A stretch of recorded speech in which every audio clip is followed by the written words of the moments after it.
प्रत्यक्ष ज्ञान इंद्रिय संबंधानेच होते। ही गोष्ट एवढीच गोष्ट काही खरी नाही। काय प्रत्यक्ष ज्ञान इंद्रिय संबंधानेच होते हे जे तुम मानतायत तेच आम्ही काय करतो, निषेध करतो। ते खरं नाही। प्रत्यक्ष ज्ञान इंद्रिय संबंधानेच होते हेच अगोदर खरे नाही।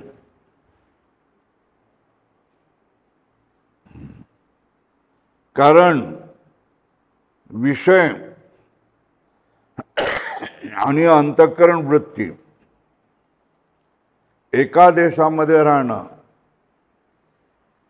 हेच प्रत्यक्ष ज्ञानाला कारण आहे, इंद्रिय ज्ञान नाही।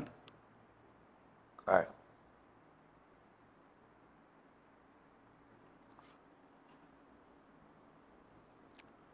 विषय ज्या देशामध्ये त्या देशामध्ये तुमच्या अंतःकरणाची वृत्ती पाहिजे। विषय जेवढा आकारवाला आहे तेवढ्या आकाराची तुमची अंतःकरणाची वृत्ती झाली पाहिजे। बस जेवढा विषय आहे तेवढंच अंतःकरणाची वृत्ती झाली पाहिजे। जेवढा विषय आहे तेवढाच अंतःकरणाची वृत्ती झाली पाहिजे। तर विषयाकार अंतःकरणाची वृत्ती ही प्रत्यक्ष ज्ञानाला कारण आहे। लक्षात येतंय का? वर लिहा लागेल तर इथे चिन्ह करा, स्वस्तिक वगैरे आणि वर लिहा। विषयाकार अंतःकरणाची वृत्ती हीच प्रत्यक्ष ज्ञानाला कारण आहे। बरोबर आहे?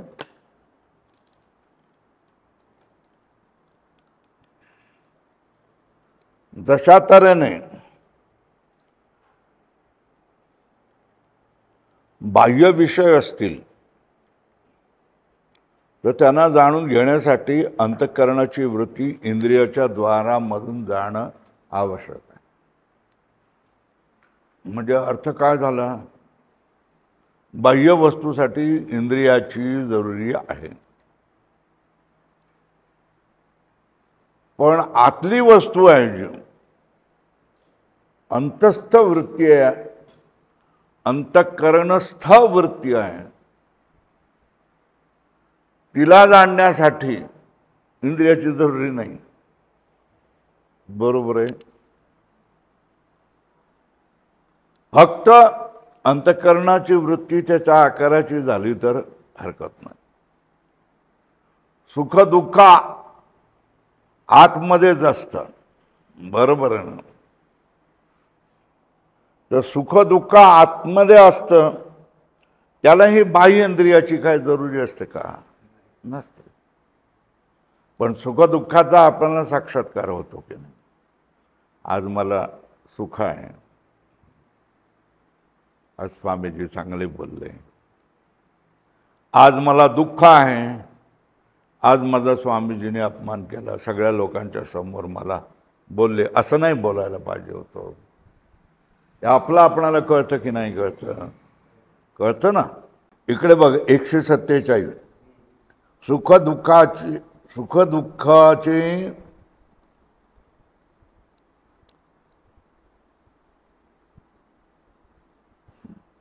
सुख किंवा दुःख अंतःकरणामध्येच आहे आणि अंतःकरणाची वृत्ती अंतःकरणामध्येच आहे। त्याच्यामुळे सुख दुःख जेवढा आकाराचा आहे तेवढी अंतःकरणाची वृत्ती होतेच, कारण दोन्हीही आतमध्येच आहे ना। विषय ज्या वेळेला बाह्य असतो त्यावेळेला अंतःकरणाची वृत्ती इंद्रियामधून बाहेर जावी लागते। एक तर ते चक्षुच्या द्वारा बाहेर जावी लागते, एक तर ते श्रोतेंद्रियाद्वारा बाहेर जावी लागते, एक ते चक्षुरेंद्रियाद्वारा बाहेर जावं लागते, एक तर ते घ्राण इंद्रियाद्वारा बाहेर जावं लागते। त्या ठिकाणी बाह्य विषय आणि अंतःकरणाची वृत्ती इंद्रियाद्वारे बाहेर गेलेली यांचं ज्ञान हे एकत्र झाले का त्या विषयाचं ज्ञान होतं. बरोबर आहे. पण त्यांना अंतःकरणाच्या वृत्तीला इंद्रियाच्या द्वारा बाहेर जाणं आवश्यक असतं.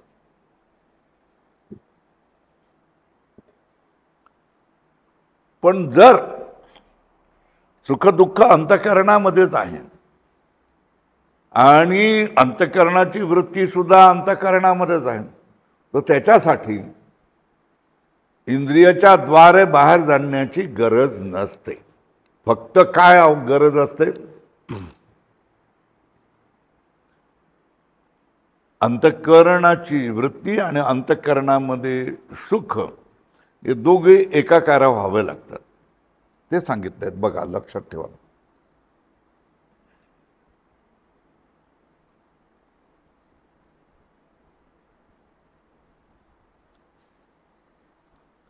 ज्या क्षणी अंतःकरणामध्ये हे बघा, आता हे बघा, डॉक्टर आले ना, हसत आले, माझ्या मनामध्ये सुखाकार वृत्ती उत्पन्न झाली. पूर्वी होती का? नव्हती. बरोबर आहे ना. कधी हसत आले तर अंतःकरणाच्या वृत्तीमध्ये सुखाकार वृत्ती निर्माण झालं की नाही? बरोबर आहे ना. म्हणजे सुख उत्पन्न झालं. पण तिथे कुत्रा आला आणि तो आतमध्ये घुसत होतो. आता कुठली वृत्ती झाली? दुःखाकार, दुःख उत्पन्न झालं की नाही? बरोबर आहे ना. मग दुःख उत्पन्न झालं तर अंतःकरण दुःखाकारा बनतं आणि अंतःकरण कसं बनतं? सुखाकारा बनतं. अंतःकरणाची वृत्ती देखील दुःखाकारा बनते, अंतःकरणाची वृत्ती देखील काय बनते? सुखाकारा बनते. बरोबर आहे. पण इथे इंद्रियाचा काय संबंध येतो का? नाही. दोन्हीही काय होतात? एकत्र झाले, उत्पन्न होतात. अंतःकरणाची वृत्ती त्याच्या आकाराची होते. बरोबर आहे. घ्या,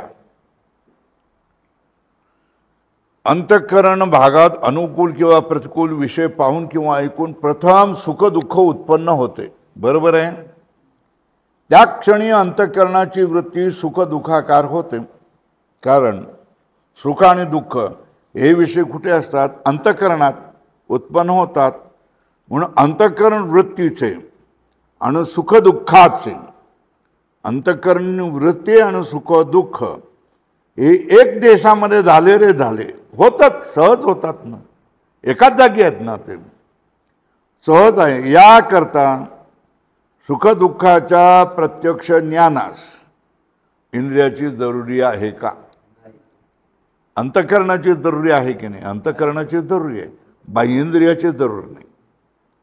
प्रत्यक्ष ज्ञानास इंद्रियाची जरूर नाही. आता सुखदुःखाची स्मृती होते, हे ना. ठीक आहे. ज्या वेळेला डॉक्टर आले, मनात सुख झालं, त्याच क्षणी वृत्ती त्याच्या आकाराची झाली, म्हणून मला माझ्या अंतःकरणामध्ये सुख उत्पन्न झालं. बरोबर आहे. पण आता ज्या वेळेला मी म्हणतोय ना, काय म्हणतोय? डॉक्टर ज्या वेळेला आले, हसले, त्यावेळेला माझ्या अंतःकरणामध्ये सुखाची वृत्ती उत्पन्न झाली होती. काय? बरोबर आहे.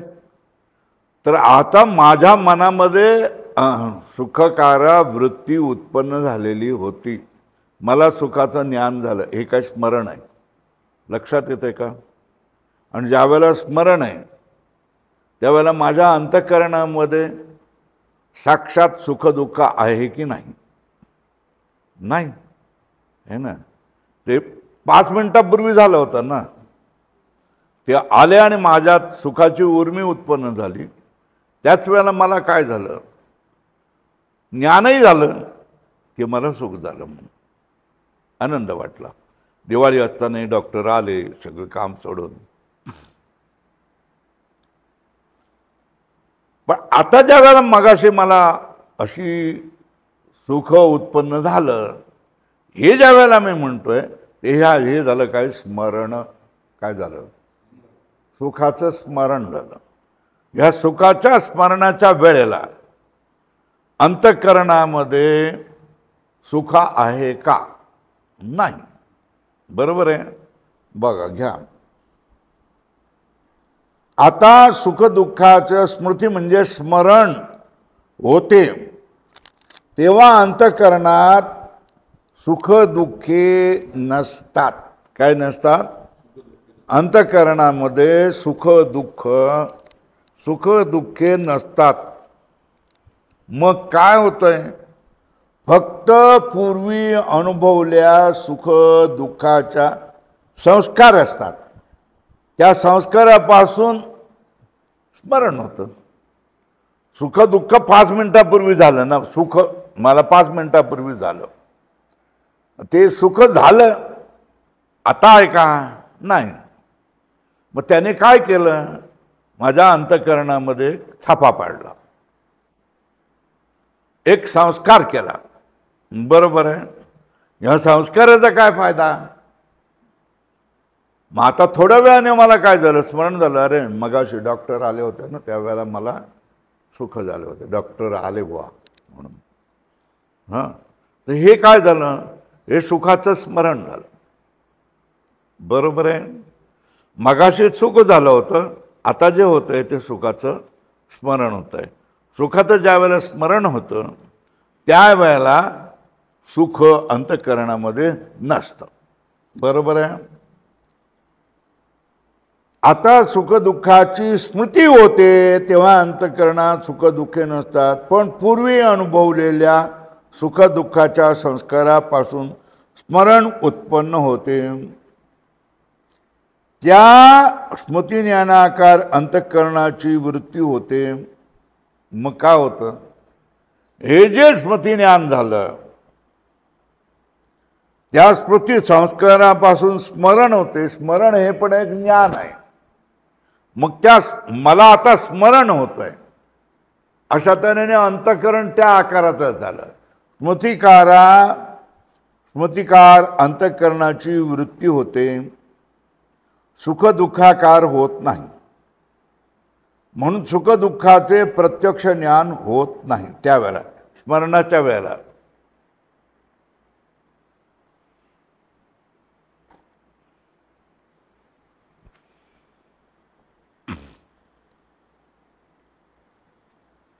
आता बघा, डॉक्टर त्या ठिकाणी आलं, त्यावेळेला डॉक्टर हे ज्ञान झालं की नाही? हे ना. मग हे ज्ञान कसं झालं? अंतःकरणाची वृत्ती डोळ्यामध्ये आली, डोळ्यातून बाहेर गेली, त्यांच्या आकाराची झाली. बरोबर आहे ना. आणि काय ज्ञान झालं? डॉक्टर ज्ञानाकारा वृत्ती झाली. पण त्यावेळेला ज्ञान कुठलं झालं? डॉक्टर हे डॉक्टर आहेत. बरोबर आहे. पण हे डॉक्टर आहेत हे बघितल्यानंतर माझ्या अंतःकरणामध्ये सुख उत्पन्न झालं. डॉक्टर हा विषय मगाशी कुठे होता? बाहेर होता. आणि अंतःकरणाची वृत्ती बाहेर होऊन प्रत्यक्ष झाला. कोणाचा? डॉक्टराचा. बरोबर आहे ना.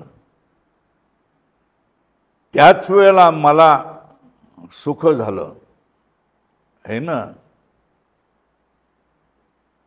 ते पण कसं होतं? अरे डॉक्टर हे सुख झालं. हे सुख कुठे झालं? अंतःकरणामध्ये. बरोबर आहे. आता सुख ते कुठे आहे? अंतःकरणामध्ये. आणि अंतःकरणाची वृत्ती कुठे झाली? सुख निराळं आणि सुखाचं ज्ञान निराळं.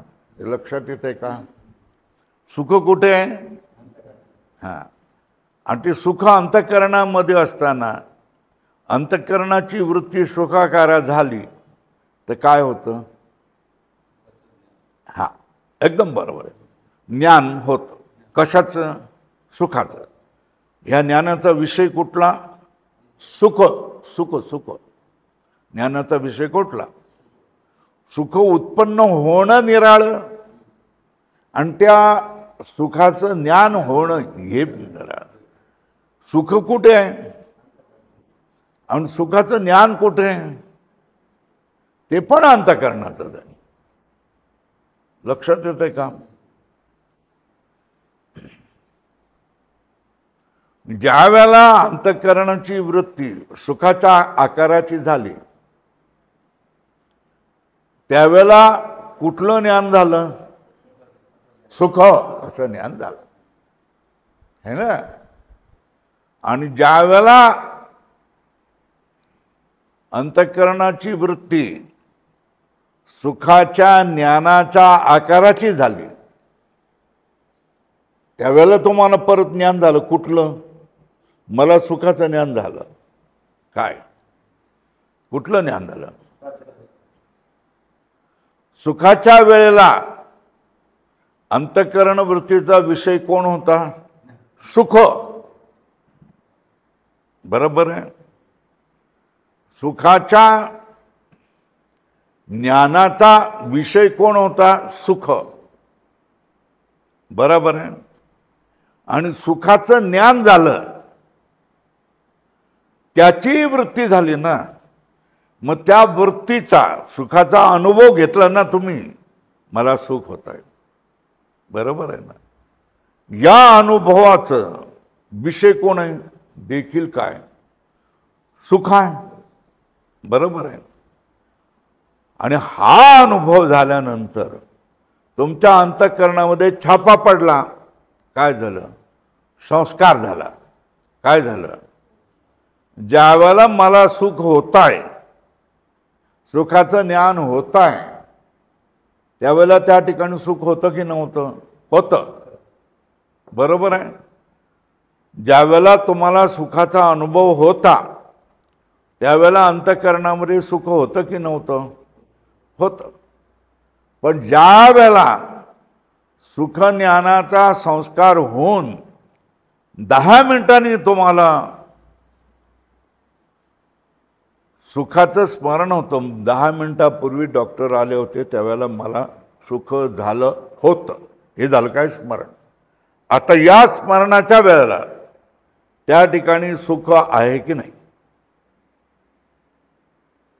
नाही ना. काल साप पाहिला, आज तिथे साप होता असा अनुभव आला, हे स्मरण. काल साप होता आणि तुम्ही अनुभव घेतला, आज स्मरण होत आहे, त्यावेळेला साप नसतो. पण हे जे ज्ञान तुम्हाला होत आहे हे कशामुळे होत आहे? संस्कारामुळे.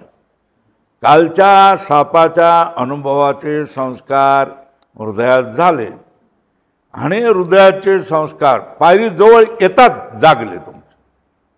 आणि जे झालं ते काय झालं? स्मरण.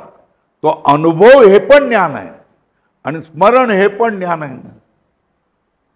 आता गुरुजी हेच बघा, ज्या वेळेला साक्षात धडम धडम धडम रामकृष्ण हरी रामकृष्ण हरी चाललेलं होतं त्यावेळेला तो काय होता? तो अनुभव होता. आणि आज आपण काय म्हणतोय? असा महोत्सव झाला, मोठा काय उत्सव झाला. गुरुजीला काय केलं? रथामध्ये नेऊन बसवून मिरवणूक काढली, लोकांनी भाषणं केली, कीर्तन झालं. हे काय झालं? स्मरण. या स्मरणाच्या वेळेला या घटना घडतायत का? नाही घडत आहे ना. त्याच वेळेला सुखाचा अनुभव तुम्ही घेत असतात. कधी अंतःकरणाची वृत्ती सुखाकारा झाली की हा अनुभव झाला, त्यावेळेला सुख असतं. पण सुखाचं स्मरण झालं त्यावेळेला सुख नसतं. बरोबर आहे ना. आणि हे जे स्मरण होतं हे सुखाच्या अनुभवाच्या संस्कारामुळे. जर अनुभवाचे संस्कार नसतील तर तुम्ही काय झालं मला माहित नाही बा असंच म्हणाल की नाही. 10 दिवस त्यावेळेला 7 दिवस तुम्ही नसता तर तुम्हाला स्मरण झालं नसतं. असेल भाऊ काय तुम्ही म्हणताय तर मला नाही आठवत भाऊ असंच म्हणताय ना. कारण तुम्हाला संस्कार झाले नाही आणि ज्याला संस्कार झाले त्याला स्मरण होतं. बरोबर आहे. पण त्या स्मरणाच्या काळामुळे सुख दुःख किंवा तो अनुभव नसतो, तो अनुभव होऊन गेलेला असतो. बरोबर आहे.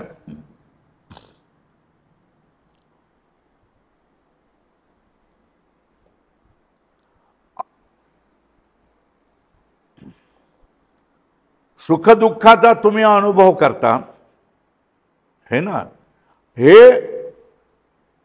सुखाच्या अनुभवाचं ज्ञान आहे, अनुभव रूप ज्ञान आहे. त्याने काय होतात, संस्कार होतात. आणि त्या संस्काराने काय होतं, नंतर स्मरण रूप ज्ञान होतं. दोनही ज्ञान आहे. अनुभव हे पण ज्ञान आहे, स्मरण हे पण ज्ञान आहे. पण अनुभवासाठी इंद्रिय लागतात आणि स्मरणासाठी त्या अनुभवाचे संस्कार लागतात. बरोबर आहे. झालं. त्या स्मृतिज्ञानाकार अंतःकरणाची वृत्ती होते, त्यावेळेला सुखदुःखाकार होत नाही. म्हणून सुखदुःखाचे प्रत्यक्ष ज्ञान होत नाही.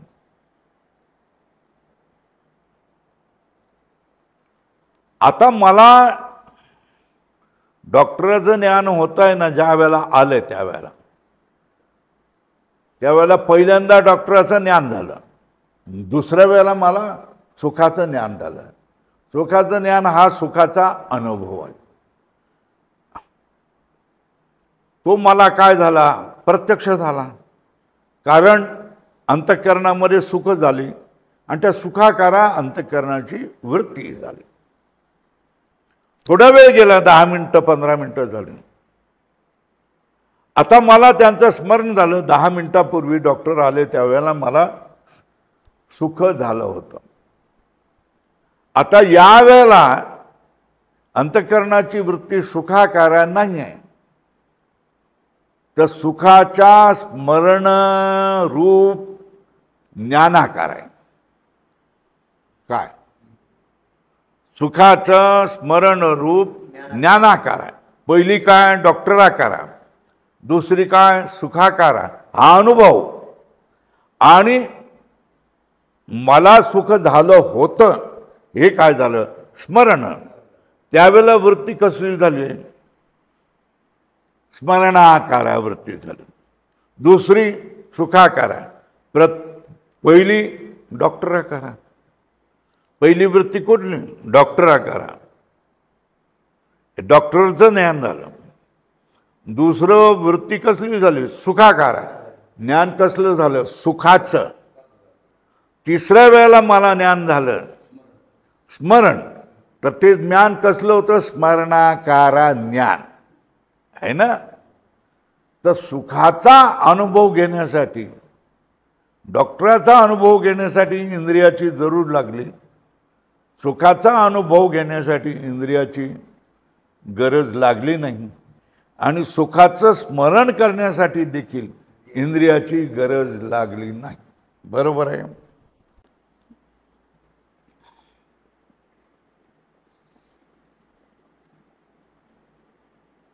आता बघा,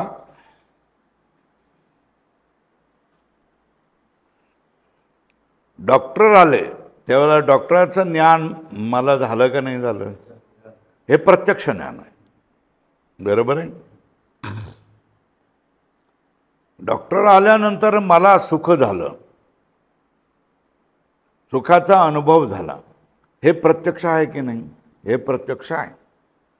पण मला ज्या वेळेला या प्रत्यक्ष ज्ञानाचा विषय कुठला, सुख किंवा दुःख, पण ज्या वेळेला मला सुखाचं स्मरण झालं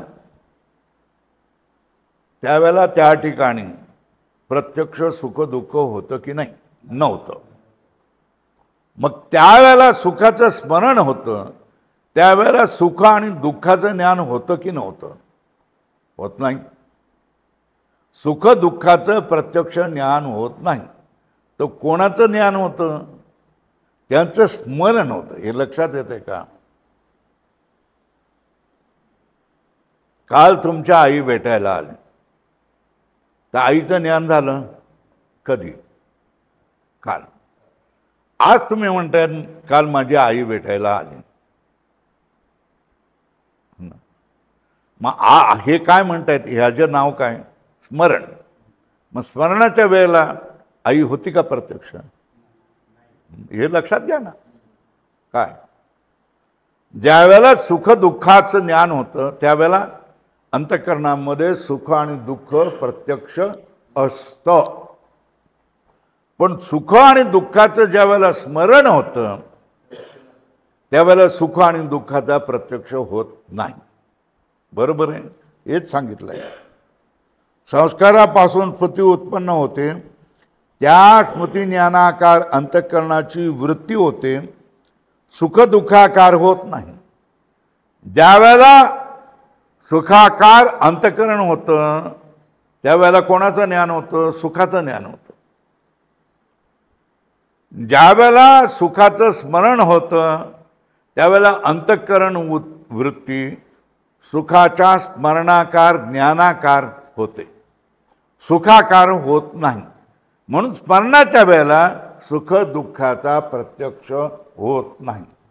स्मरण आपण करतो त्यावेळेला अंतःकरणाची वृत्ती स्मरणाकार होते. कशी होते? स्मरणाकार होते. पण ज्याचं स्मरण करतो त्याच्या आकाराची होत नाही. बरोबर आहे? मला स्मरण होत आहे हे ज्ञान तुम्हाला होत आहे, पण मला सुख होत आहे हे ज्ञान होत नाही. जशा तऱ्हेने मगाशी सांगितलं तुम्हाला, काल आई भेटली त्यावेळेला आई असं अंदर ज्ञान झालं ना, हे प्रत्यक्ष ना. पण आज स्मरण करतायत आईचं ते संस्कारामुळे झालं. बरोबर आहे? आज आई आहे का समोर? आईचं ज्ञान नाही. मग आता जे ज्ञान होत आहे हे कसलं ज्ञान होतंय? स्मरण आकाराचं ज्ञान होतं. आईच्या स्मरणाकाराचं ज्ञान होत आहे. ज्या वेळेला सुखाचं ज्ञान होतं त्यावेळेला सुख प्रत्यक्ष असतं, पण सुखाचं आठवण होते, स्मरण होतं त्यावेळेला अंतःकरणामध्ये सुख नसतं. काय अंतःकरणामध्ये ज्या वेळेला तुम्हाला सुखाची आठवण येते त्यावेळेला अंतःकरणामध्ये सुख नसतं, म्हणजे सुखाचा प्रत्यक्ष होत नाही. बरोबर आहे? असं जर तुम्ही म्हणताय तर कोणाला मुलाचं स्मरण झालं, मुलाचं स्मरण झालं ना, बरोबर आहे ना, मग त्याला कोणात पुत्राचं मरण झालं, स्मरण नाही मरण, साक्षात मरण, आणि ही वार्ता ऐकली त्याने, मग तो ताबडतोब तो रडायला लागतो ना, रडायला लागतो की नाही लागतो? है ना. आता ज्या वेळेला 2 तासापूर्वी पुत्राचं मरण झालंय अपघातामध्ये, आणि आता वार्ता कुठे आली? वडिलांना वार्ता आता आलेली आहे. बरोबर आहे? मग पुत्राचं काय झालं? स्मरण झालं, आणि तिथे जोडलं काय? मेला म्हणून. आता दुःख तर व्हायला नाही पाहिजे ना. तुमच्या समोर तर मुलगा नाही आहे ना, पण तुम्हाला दुःख होतं ना. ते का होतं दुःख? आता तुमच्या समोर मेलेला मुलगा नाही ना, है ना.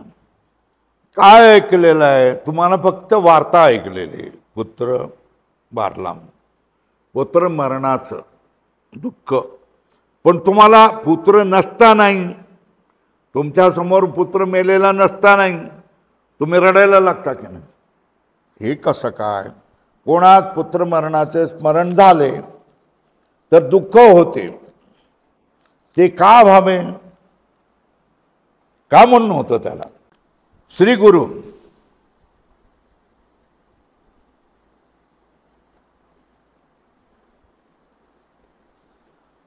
स्मरणापासून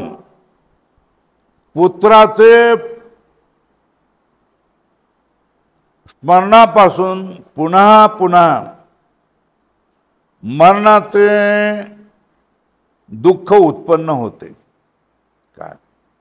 कशामधून? स्मरण झाल्यानंतर तो मुलगा आता राहिलेला नाही असं म्हटल्यानंतर तुमच्या ह्याच्यामध्ये अंतःकरणामध्ये दुःख उत्पन्न होते, केवळ वार्तेने. म्हणून पुन्हा दुःखाकार वृत्ती होऊन पुन्हा अंतःकरणामध्ये, हे बघा, अंतःकरणामध्ये दुःख झालं. आपण हे दुःखाचं कशाला, मरणाचं कशाला घेऊ?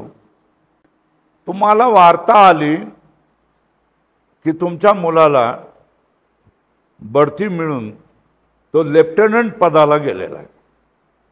काय झालं? बरोबर आहे. मग आता मुलगा तुमच्या समोर आहे का? नाही. पण स्मरण कोणाचं झालं? मुलाचं स्मरण झालं, है ना.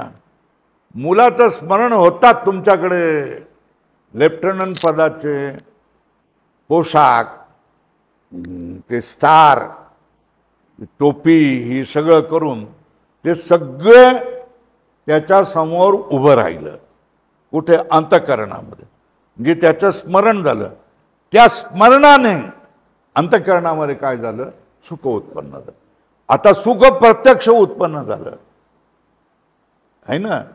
मग तुम्ही काय केलं? सुख किंवा दुःख ज्या क्षणी उत्पन्न होते त्याच वेळी तुम्हाला काय होत आहे? त्यावेळेला मुलगा प्रत्यक्ष असो अथवा मुलगा प्रत्यक्ष नसो, त्याच्या स्मरणाने देखील तुम्हाला काय होत आहे? सुख होऊ शकतं, दुःख होऊ शकतं. हे समजावून सांगतो तुम्हाला की तुम्ही विठ्ठलाला भेटायला साक्षात पांडुरंगाच्या मंदिरामध्ये जाऊन पांडुरंगाला भेटले तर तुम्हाला आनंद होतो का नाही होतो? अतिशय हर्ष होतो ना. आज तुम्ही इथे आहात आणि काल तुम्ही दर्शन घेतलं, मग आज तुम्हाला पांडुरंगाचं स्मरण होतं की नाही? होतं. ते पांडुरंगाचं स्मरण झाल्यानंतर त्याच क्षणी तुम्हाला सुखाची उर्मी होते की नाही? काल मी पांडुरंगाचं दर्शन घेतलं, आहा हा हा, हे झालं. हे काय झालं? स्मरणाने सुखाचा अनुभव आला. कशाचा? आणि हे सुख उत्पन्न झालं ना. स्मरणाने देखील सुख उत्पन्न होतं की नाही? स्मरणाने दुःख उत्पन्न होतं की नाही? आपल्या प्रिय पत्नीचं मरण झाल्यानंतर जवळजवळ कित्येक महिने शैरभैर झालेली माणसं दिसतात की नाही? आपल्या प्रिय माणसाचं, पत्नीचं, किंवा लोक बोलतात सुद्धा ना, माझ्या पत्नीने खूप माझी सेवा केली म्हणतात की नाही. मग या ठिकाणी जे काय होत आहे हे त्यांना काय होत आहे? स्मरण. आणि या स्मरणाने काय होत आहे? दुःखही होत आहे, सुखही होत आहे. बरोबर आहे. तिने सेवा केली तेव्हा सुख उत्पन्न झालं, पण ती आता नाही आहे असं म्हणतात काय? दुःख उत्पन्न झालं. विषय तोच, पण त्याच्यापासून झालेलं सुख हा स्मरणाचा विषय, त्याच्यापासून झालेलं मरणाने झालेलं दुःख हा पण स्मरणाचा विषय. बरोबर आहे. काल तुम्हाला पंढरीचं दर्शन झालं, सुखाकारा अनुभव होता. आज तुम्ही करतायत हे काय करताय? सुखाकारा स्मरण करतायत. पण या स्मरणाने देखील तुम्हाला काय झालं? उत्पन्न सुख झालं. बरोबर आहे ना. आणि हे सुख किती वेळा होईल? जितक्या वेळेला त्या अनुभवाचं तुम्ही स्मरण करत राहाल तितक्या वेळा, आहे ना. पांडुरंग पांडुरंग पांडुरंग पांडुरंग, आहा हा हा, पांडुरंग पांडुरंग पांडुरंग, आहा हा हा. हे काय झालं? प्रत्येक वेळेला स्मरणाने सुखाकारा अनुभव होतो. बरोबर आहे. तसंच पुत्राचं नाव घेतल्याबरोबर आनंदाची उर्मी येते, पण तो मेलेला आहे असं समजताच काय होतंय, दुःखही उत्पन्न होतं. बरोबर आहे. आपल्या प्रिय व्यक्तीचं नाव घेताच आपल्याला काय होतंय, सुखाची उर्मी येते. पण ती नाही आहे म्हटल्यानंतर दुःखाची उर्मी देखील त्याच क्षणी होते. बरोबर आहे. स्मरणापासून पुत्रमरणाचे पुन्हा पुन्हा काय होतंय. आज आठवलं, 5 मिनिटं दुःखात गेली, काय कामाला लागलं विसरलो, पुन्हा काय होतंय, पुन्हा आठवण, पुन्हा दुःख, पुन्हा दुसऱ्या कामात गेलंय, पुन्हा आठवण, पुन्हा दुःख, पुन्हा कोणीतरी भेटायला आला त्याने स्मरण केलं, पुन्हा दुःख. हे लक्षात येतंय का? क्रिया लक्षात घ्या. म्हणून पुन्हा पुन्हा दुःखाकारी वृत्ती होऊन दुःखाचा साक्षात्कार होतो. असे न मानले, असं जर मानलं नाही, मरणाच्या वेळेला काय होत दुःख उत्पन्न होतं असं मानलं नाही, तर पूर्वी अरण्यात वाघ बघून दुःख झाले होते, त्याचे कालांतराने स्मरण झाले, तर पुन्हा दुःख होत नाही काय. पूर्वी अरण्यामध्ये वाघ बघून दुःख झाले ना, त्याचे काही काळानंतर स्मरण झाले आहे ना, तर पुन्हा दुःख होते का त्यावेळेला? नाही होत त्यावेळेला दुःख. आता तर वाघ नाही आहे, आता भिण्याचं काय कारण नाही.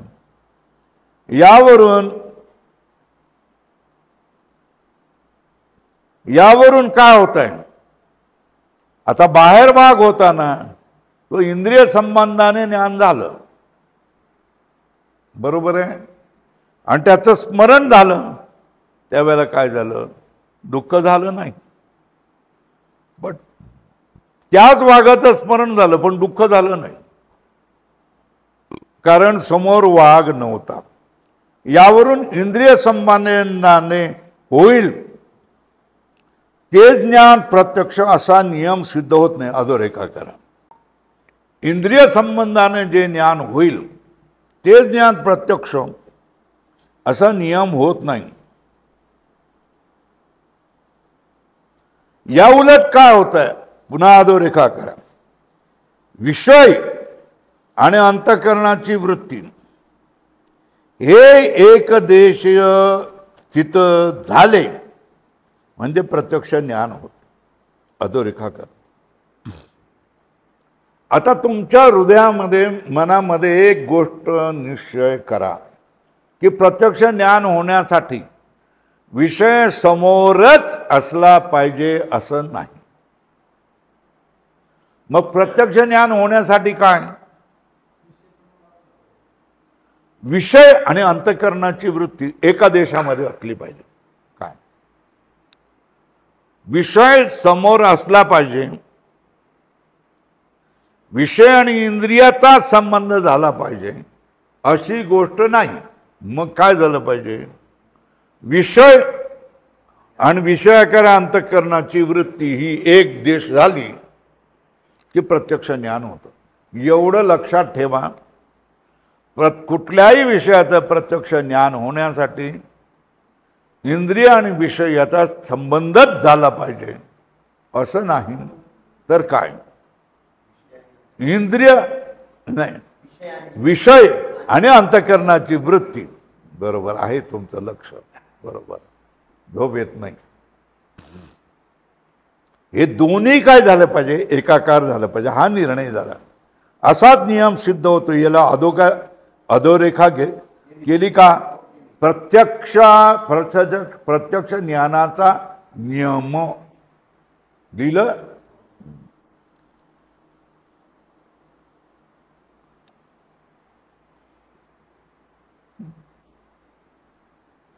मग आता ब्रह्माचं प्रत्यक्ष ज्ञान होईल का नाही होईल? ब्रह्माचं प्रत्यक्ष ज्ञान होईल की नाही होईल? कारण ब्रह्माचं ज्ञान होण्यासाठी इंद्रियाची गरज नाही, हे इथे सिद्ध झालं. कारण ब्रह्माविषयी काय म्हटलेलं आहे? न तत्र चक्षुर गच्छति, न वाग गच्छति, न मन, न विद्म, न विजानीम. त्या ब्रह्माकडे चक्षु जात नाही, त्या ब्रह्माकडे मन जात नाही. त्या ब्रह्माला आम्ही सामान्य रूप से जाणत नाही आणि विशेष रूपाने सुद्धा कसं समोरच्या माणसाला शिकवावं हे देखील आम्हाला समजत नाही. तेव्हा ब्रह्माचं ज्ञान इंद्रियाने प्रत्यक्ष होणं शक्य नाही. हा निर्णय झाला की नाही? काय कुठल्याही इंद्रियाने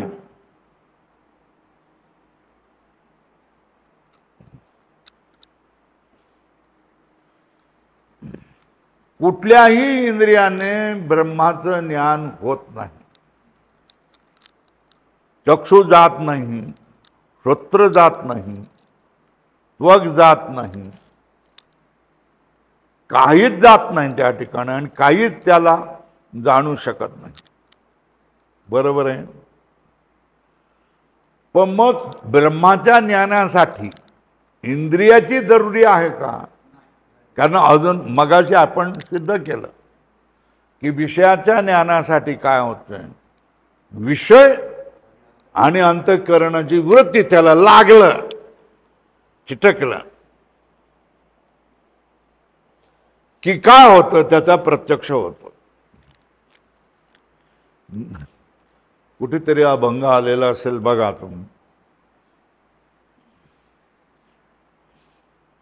देव तुमच्याकडून चिमुटभर साखर मागत नाही, देव तुमच्याकडून पाणी, फुलं, गायन, मृदंग असलं काय मागत नाही. देव तुमच्याकडून काय मागतं? चित्त चित्त चित्त दे, बाकी काय नाही. चित्त दे. चित्त दे म्हटलं का म्हणजे काय? तो लक्ष संतांचे सगळे भाव समजण्यासाठी, अभंग समजण्यासाठी सगळं ज्ञान हे असावं लागतं. जीवाचं चित्त आणि ब्रह्म एक झालं हे ना, की मग भगवंताचं काय होतं, स्वरूपाचं ज्ञान होतं. बरोबर आहे. चित्त म्हणजे अंतःकरणाची वृत्ती आणि परमात्मा या दोनाचं काय झालं, एकत्र एकी भाव झाला की त्याचा साक्षात्कार होतो. बरोबर आहे. म्हणून परमात्मा काय मानतो? चित्तच मानतो. आणि चित्तच आणि देव खरा भक्त सुद्धा काय सांगतो, माझे चित्त तुझे पायी राहो ऐसे कधी काही. बरोबर ना? माझ्या चित्ता तुझ्या पाया, मिठी पडली पंढरी राया. या सगळ्याचा अनुभव येतोय का तुम्हाला? आता समजताय की नाही? होय, बरोबर आहे. तर मग देव काय मागतो तुमच्याकडून? म्हणजे अगदी तुम्ही भक्तीमध्ये जावा, भक्तीच्या प्रांतामध्ये जावा, तर देव तुमच्याकडे काय म्हणतो, दुसरे काही देऊ नकोस मला. अरे मी विश्वाचा पती आहे, मायापती आहे, माझ्याकडे काय कमी आहे? नाही. मग तुझं जे चित्त आहे, जे माझ्यामुळे चेतन झालेलं आहे, ते चित्तच मला अर्पण कर. याचाच अर्थ काय?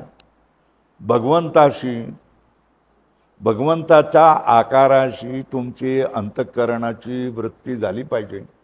ही कोणाची लिहून ठेवा. हे दोन्ही जे तुम्ही सांगितलेत ना, माझे चित्त तुझ्या पायी ऐसे काही करी नारायण.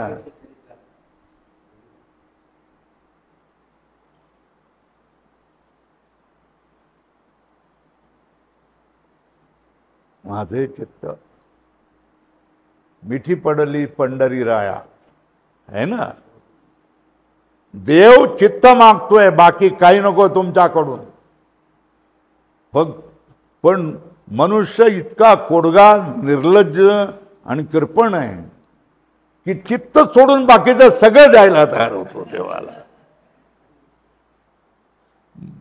चित्त कुठे अडकलेलं असतं? संसाराने, बायकोमध्ये, पोरामध्ये, नातवंडामध्ये, ह्याच्यामध्ये चित्त त्याचं अडकलेलं असतं. तिथे अडकलेलं आहे, बांधलेलं आहे, ते काढून देवामध्ये कसं काय लावेल तो? शक्य नाही. त्याच्यासाठी पराकाष्ठेची भक्ती असावी लागते, तेव्हाच तो काढेल ना. तुकारामासारखा माणूस. बरोबर आहे. चला,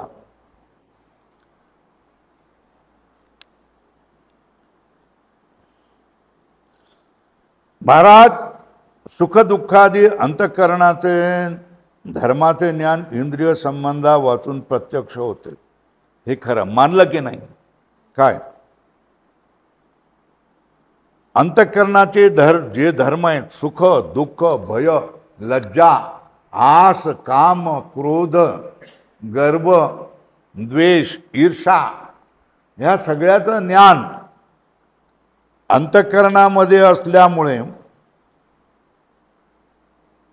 इंद्रिय संबंधा वाचून प्रत्यक्ष होते. हे बरोबर आहे ना? अधोरेखा करा. हे खरं आहे.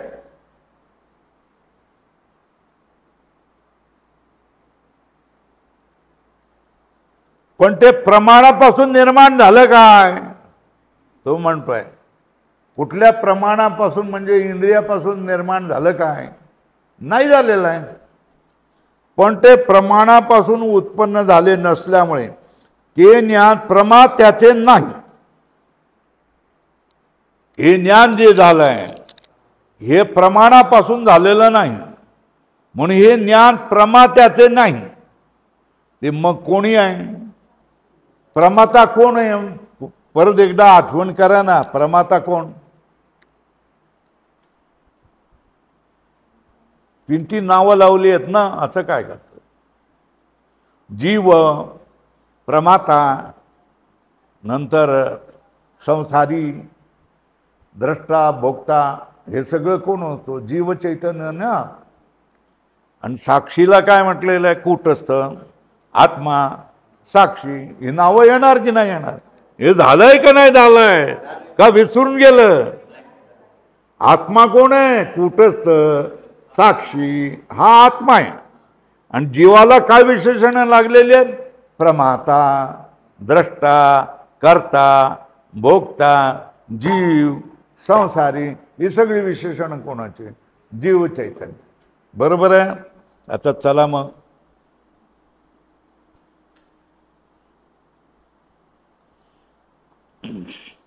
सुखदुःखादी अंतःकरण धर्माचे ज्ञान इंद्रिय संबंधा वाचून प्रत्यक्ष होते.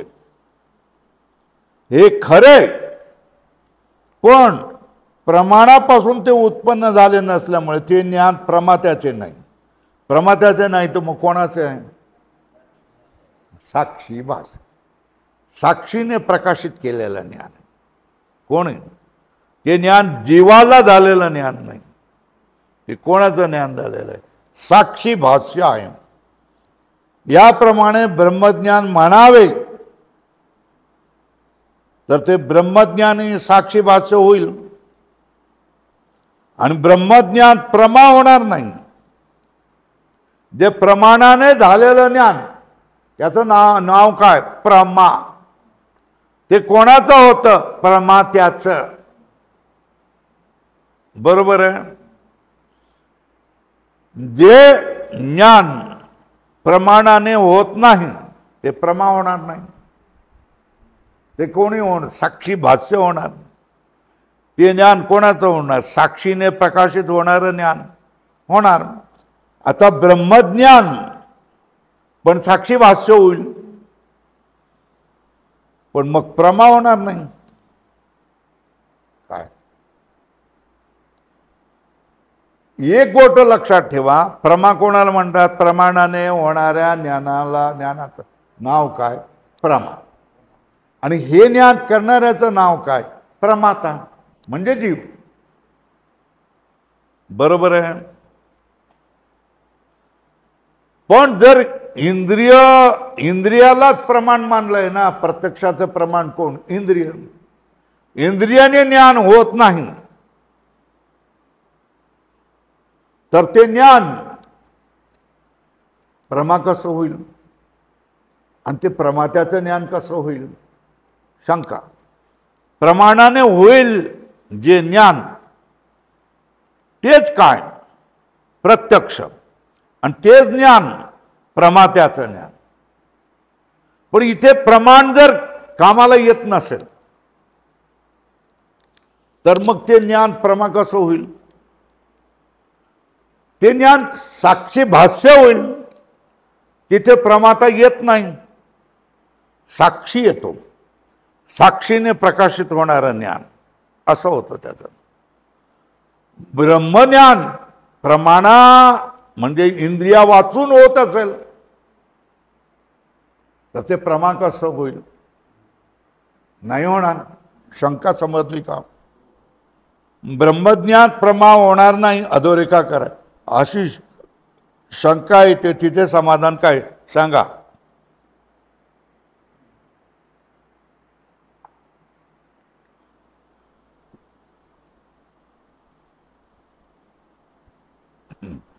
श्री गुरु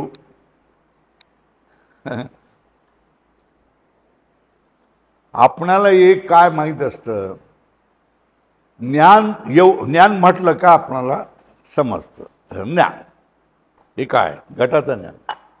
हे काय? पंख्याचं ज्ञान. हा पंखा म्हणजे हे पंख्याचं ज्ञान झालं. हा रुमालाचं ज्ञान झालं. हे आपल्याला कळतं. कुठल्या तरी विषयाचं ज्ञान होत असतं.